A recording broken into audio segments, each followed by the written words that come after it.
শুরু হয়েছিল এখান থেকে। মুক্তিযোদ্ধার নাতিপুতিরা চাকরি পাবে না তো চাকরি পাবে রাজাকারের বাচ্চারা। মুক্তিযোদ্ধার নাতিপুতিরা চাকরি পাবে না, পাবে কি রাজাকারের নাতিপুতিরা? সেদিন ছিল 16ই জুলাই। ঢাকার অলিতে গলিতে তখন কোটা সংস্কার এবং বৈষম্য বিরোধী ছাত্র আন্দোলনের ডামাডোল বাজছিল।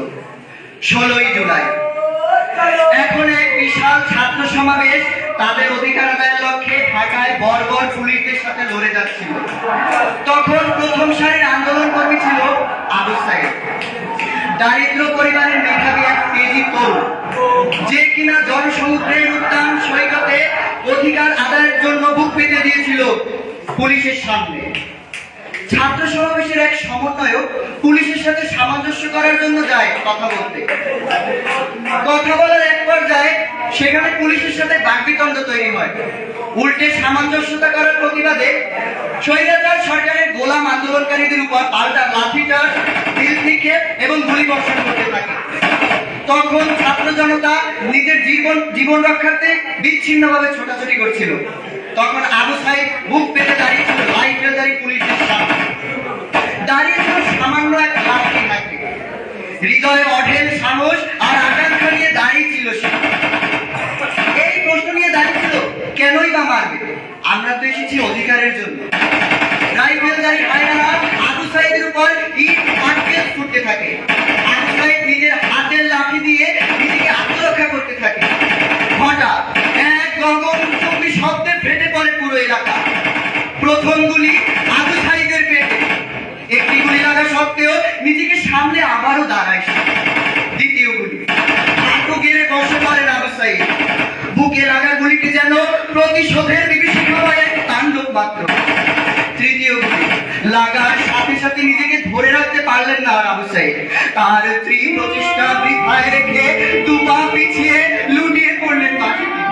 তখন চারদিকে ধ্বনিতে লাগিল, বলবীর বল উন্নত মম শির, শির নেহারি নত শির এই শিখর দিমাদ্রি।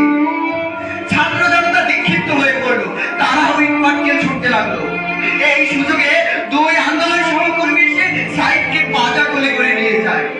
শহীদ হন আমাদের আবু সাইদ। তখন একটি লাইন মনে পড়ে যায়, গানের সামনের গান, মানুষের চেয়ে বড় কিছু নাই, নয় কিছু মহিয়ান। আন্দোলন যখন বেগবান তখন নারী পুরুষ ছাত্র জনতা সহ সকলে নামে রাস্তায়। ফ্যাসিস্ট সরকারের দোসর ছাত্র সংগঠন ছাত্রলীগের বিরুদ্ধে রুখে দাঁড়াতে যায় তারা। অতর্কিত হামলা চালায় সরকারি দোসরেরা। নারী পুরুষ সহ সকলের উপর নির্বিচারে হামলা চালায় তারা। এতে করে নারীদের মাথা ফেটে যায়, রক্তে রঞ্জিত হয়ে যায় রাস্তা। একদিন পর 18ই জুলাই রাজপথে হুলিয়া জারি করা হয়, কিন্তু ছাত্র জনতাকে আটকে রাখা যায়নি। তারা তাদের অধিকার আদায়ের লক্ষ্যে এক পাও পিছু হটেনি। মীর মুগ্ধ শহীদদের মাঝে একজন উল্লেখযোগ্য ব্যক্তি। পেশায় ছিলেন মুক্তজীবী বা ফ্রিল্যান্সার। হাতে পানির বোতল, কেস আর বিস্কুট নিয়ে তিনি গোলাগুলি এবং গুলিবর্ষের মধ্যেও সমর্থকদের মাঝে বিলিয়ে দিচ্ছিল। আইন শৃঙ্খলা বাহিনীর ছোড়া কাঁদানে গ্যাস, টিয়ার সেলের জন্য তার চোখ জ্বালা করছিল, তারপরও তিনি তার থেকে সাহায্য করে যাচ্ছিলেন। মীর মাহফুজুর রহমান 18ই জুলাই রাজধানীর উত্তরায় কোটা সংস্কার আন্দোলনের সময় পানি বিতরণকারী পুলিশের হাতে গুলিবদ্ধ হয়। তার বন্ধু জাকিরুল ইসলাম তাকে ক্রিকেট হাসপাতালে জরুরি চিকিৎসা বিভাগে নিয়ে গেলেও শেষ রক্ষা আর হলো না। চিকিৎসা শেষে ডাক্তার রুম থেকে বেকার হয়ে মৃত ঘোষণা করেন তাকে। আন্দোলনের এক পর্যায়ে ফ্যাসিস্ট সরকার দেশ ছেড়ে পালাতে বাধ্য হয়। তখন সকলে বলেছিল,